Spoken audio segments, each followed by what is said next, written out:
7 matches. That's all Vancouver is hosting for the 2026 FIFA World Cup. The public bill? Up to $729 million, roughly $100 million per game. FIFA keeps the broadcasting rights, the sponsorship deals, the ticket revenue. British Columbia keeps the invoices. The province says it will recover most of that, but the math behind that promise is already starting to fall apart. The latest provincial figures leave little room for ambiguity. British Columbia now pegs the gross cost of hosting 7 World Cup matches at BC Place between $685 million and $729 million. That's not a theoretical projection or a creative accounting exercise. It's the sum total of direct public spending required to meet FIFA's demands, from stadium upgrades and security contracts to temporary infrastructure and mandated beautification around the venue. The number translates to roughly $100 million in taxpayer outlay per game. This is the gross bill, not a net calculation after future hotel taxes or anticipated tourism. Every dollar in that headline figure is a direct obligation for the province and the city of Vancouver, with the BC government standing as the public face of the commitment. The official rationale leans on the promise of later offsets, but the immediate reality is a local bill approaching $750 million for just 7 matches. The promise that anchored Vancouver's World Cup bid began with a figure that now looks almost quaint. In June 2025, the province's own budget briefings projected a gross cost of $532 million, a number built on the assumption that FIFA's tournament would follow the established 32-team format. That was the baseline sold to the public and signed off by city, provincial, and federal officials back in 2018. No one factored in the expanded 48-team reality that FIFA would later impose, with all its extra matches, security layers, and infrastructure demands. The result was a budgeting process that lagged behind the event's true scale. By May 2026, the official range had ballooned to $685 million to $729 million, driven by a $145 million spike in security operations and a broader, permanent overhaul of BC Place. Toronto followed the same trajectory. Its own estimate, once pitched at $45 million in 2018, now stands at $380 million, with most of the jump coming after the tournament's expansion. Both cities underestimated the costs, not because of a single miscalculation, but because every new FIFA requirement forced another upward revision. The pattern is unmistakable. Early optimism gave way to a series of budget fractures, each one exposing how little control local governments actually had over the final bill. FIFA's economic impact assessment paints an optimistic picture: $3.8 billion in positive output for Canada, with $1.7 billion earmarked for British Columbia alone. These figures dominate press releases and government briefings, but the reality beneath the surface is far less balanced. The headline numbers reflect gross economic activity, hotel bookings, restaurant bills, transportation, and retail sales, without distinguishing between new money and spending that simply shifts from one part of the province to another. Meanwhile, the structure of the host city agreement leaves the core financial benefits in FIFA's hands. Broadcasting rights, global sponsorship deals, and ticketing revenue all flow directly to FIFA's central accounts. Only a fraction, typically less than 10% of ticket sales, is redistributed to host cities after costs are settled. Public authorities, by contrast, shoulder the full weight of stadium upgrades, security, and temporary infrastructure. The institutional design ensures that while governments absorb the risk and expense, FIFA retains control of the event's most lucrative revenue streams. The gap between projected economic output and actual public return is not a rounding error. It is a product of the system itself. May 20th, 2026, the Parliamentary Budget Officer delivered the country's only independent accounting of Canada's World Cup bill.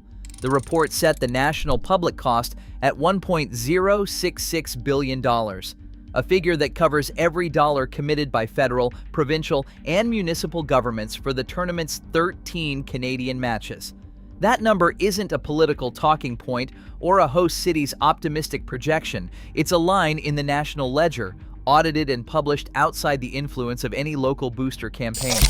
When divided across all Canadian fixtures, the average cost lands at $82 million per game. This is not a Vancouver or Toronto problem in isolation. It's a national price tag, verified by the PBO as the fiscal referee. The PBO's methodology includes stadium upgrades, security, and ancillary infrastructure, regardless of which government foots the bill. No future hotel tax or tourism windfall is assumed in this gross figure. The result is a baseline: $1.066 billion in public spending, $82 million per match, and no guarantee of a direct return to taxpayers. The division of costs for Canada's World Cup hosting is anything but equal. Ottawa's total contribution stands at $473 million, but that figure covers all 13 matches in Vancouver and Toronto combined. Within that sum, $145 million is specifically earmarked for security operations. Everything from RCMP deployment to cyber surveillance and crowd control, spread across both host cities. That leaves the bulk of the financial burden on provincial and municipal governments. In British Columbia, the province and the city of Vancouver are on the hook for the lion's share of spending, tasked with covering stadium upgrades, temporary infrastructure, and the additional security layers demanded by FIFA's expanded format. Security and infrastructure together make up the dominant categories, absorbing hundreds of millions in public funds. The federal government's security transfer, while significant, is only a partial offset. The remaining costs, hundreds of millions, are drawn directly from provincial treasuries and city budgets. In effect, the federal role is that of a co-payer, not a primary funder. Provincial and municipal taxpayers are left to absorb the majority of the risk, while the most lucrative revenue streams remain out of reach. British Columbia's government has not shied away from defending its financial model for hosting the World Cup. Officials point to projected revenues and recoveries between $595 million and $615 million, numbers built from hotel taxes, anticipated surges in visitor spending, ticket surcharges, and sponsorship shares. On paper, these offsets shrink the net taxpayer cost to a range between $90 million and $114 million. This is the province's strongest argument, that the real burden is not the $700 million headline, but a far smaller net figure, provided every anticipated dollar actually materializes. The distinction is critical. The province's claim rests on receipts yet to arrive, not on cash already in the treasury. The hotel tax alone is forecast to deliver $250 million to $260 million by 2030, but those receipts depend on occupancy rates and travel patterns that have already shown signs of weakness. Visitor spending, too, is a projection, not a guarantee. The province frames this as a best-case scenario, emphasizing the difference between a net cost and a zero cost. What remains is a fiscal defense built on optimism and future performance, not on realized gains. The numbers are real, but the certainty behind them is not. The government's primary recovery lever is the 2.5% hotel tax introduced in February 2023. Provincial forecasts count on this levy to generate between $250 million and $260 million by 2030, forming the backbone of the offset model pitched to taxpayers. But the math is already under pressure. Reports from Destination Vancouver and the BC hotel sector show hotel bookings for the World Cup period running up to 20% below the previous year. Fewer bookings directly erode the expected tax take, leaving the province exposed. For hoteliers and Destination Vancouver, the shortfall isn't theoretical. It's a real-time test of whether the main recovery mechanism can deliver as promised. British Columbia's upside case is built on big numbers and bigger promises. The province projects that about 350,000 spectators will fill BC Place across 7 matches, and the official line is that the World Cup will drive $1 billion in GDP during the tournament and the 5 years that follow. These are headline figures, repeated in press conferences and budget briefings. But when it comes to actual verified returns, the public is told to wait. Full, line-by-line accounting of costs and revenues will not be available until spring 2027, long after the last whistle blows. Until then, The government's upside remains a projection, not a proven result.